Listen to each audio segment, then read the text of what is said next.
Legal judgement dictation शुरू होगी 5 second बाद।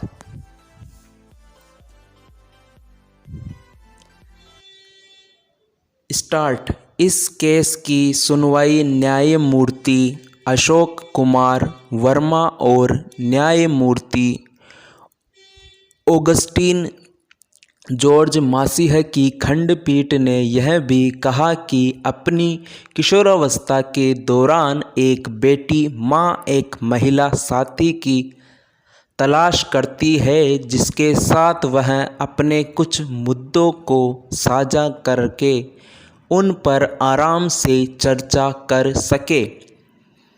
यूँ तो बेटी हो या बेटी, उनकी परवरिश के लिए माँ बाप दोनों की ज़रूरत होती है, लेकिन किसी वजह से दोनों के बीच डिस्प्यूट हो जाता है और दोनों अलग रहने के लिए मजबूर हो जाते हैं, तो उनके बच्चे की कस्टडी किसको देनी चाहिए? इस पर भारत का कानून क्या कहता है? क्योंकि जब बात आती है बच्चों को कस्टडी की, तो ये एक बहुत बड़ी बहस का मुद्दा हो जाता है। न्यायालय के समक्ष मामला 13 वर्षीय बेटी के पिता अपीलकर्ता ने फैमिली कोर्ट गुरुग्राम द्वारा पारित निर्णय को चुनौती दी थी।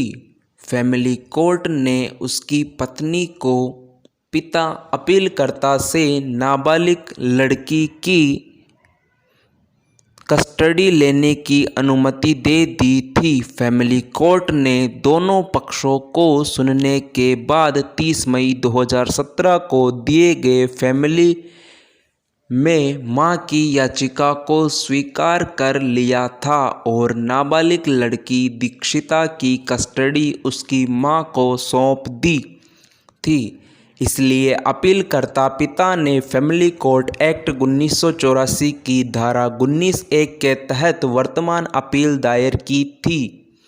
अपीलकर्ता पिता एक प्रैक्टिसिंग वकील है और दलील दी गई कि अपीलकर्ता को पिता और प्राकृतिक अभिभावक होने के नाते अपनी बेटी की कस्टडी का दावा करने का पूरा अधिकार है।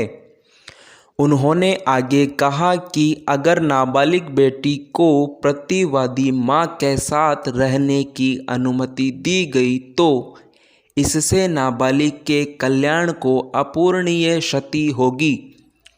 दूसरी ओर प्रतिवादी पत्नी मां के वकील ने तर्क दिया कि नाबालिग बेटी का कल्याण यह मांग करता है कि उसकी कस्टडी प्रतिवादी मां के पास ही रहे, जो एक शिक्षित महिला है और अपनी बेटी को गुणवत्तापूर्ण शिक्षा प्रदान करने में सक्षम है।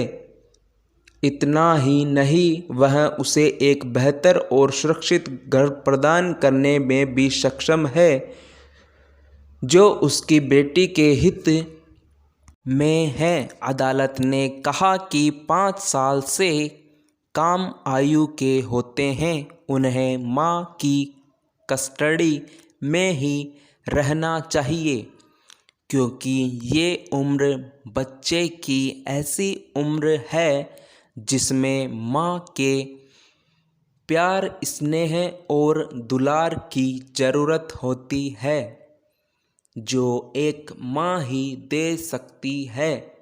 मगर यहाँ मामले 13 वर्षीय बच्ची का है।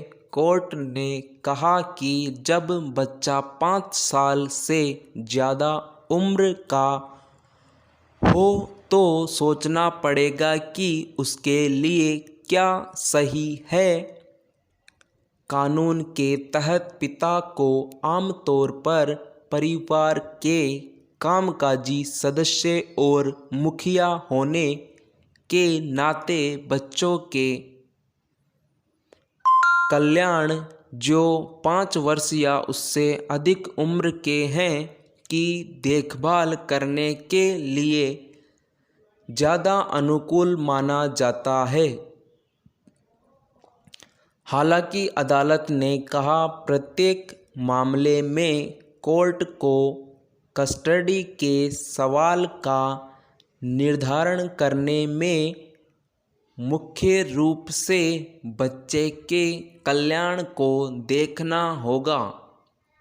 इसके अलावा ट्रायल कोर्ट के समक्ष अपीलार्थी पिता पति द्वारा दी गई दलीलों को ध्यान में रखते हुए न्यायालय ने पाया कि वह बहुत ही एकांत में रहने वाला व्यक्ति है, जिसने सामाजिक दायरे और दोस्तों कम है। इसके अलावा न्यायालय ने माना कि प्रतिवादी मां एक शिक्षित महिला है और जब परीक्षा की अवधि के दौरान बेटी की कस्टडी उसकी मां को दी गई थी तो उसकी परीक्षा का परिणाम अच्छा आया था, जिसका अर्थ है प्रतिवादी मां अपीलकर्ता पिता की तुलना में अपनी बेटी को गुणवत्तापूर्ण शिक्षा प्रदान करने में अधिक सक्षम है, जो नाबालिग लड़की के कल्याण, बेहतरी और सर्वांगीण विकास के लिए सबसे आवश्यक घटक है।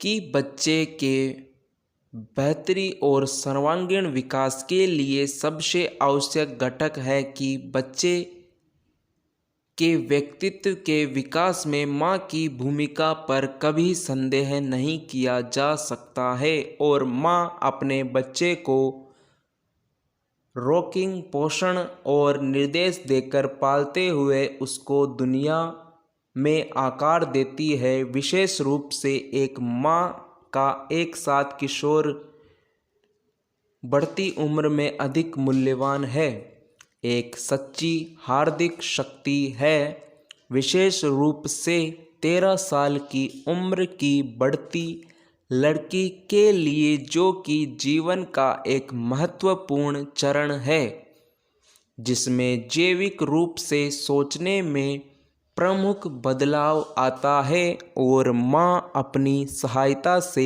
इस बदलाव को समझने में उसकी मदद कर सकती है।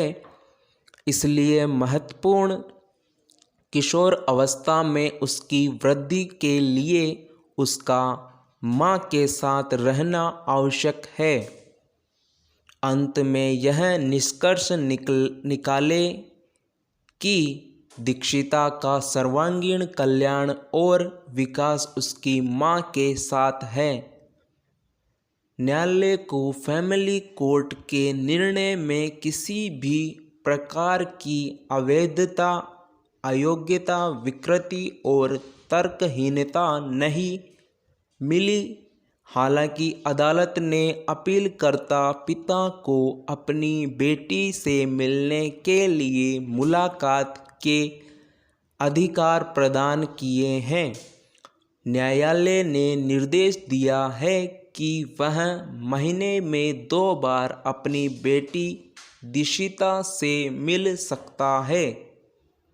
इसके लिए दोनों पक्ष मिलकर समय व स्थान आपसी सहमति से तय कर ले। स्टॉप। धन्यवाद दोस्तों।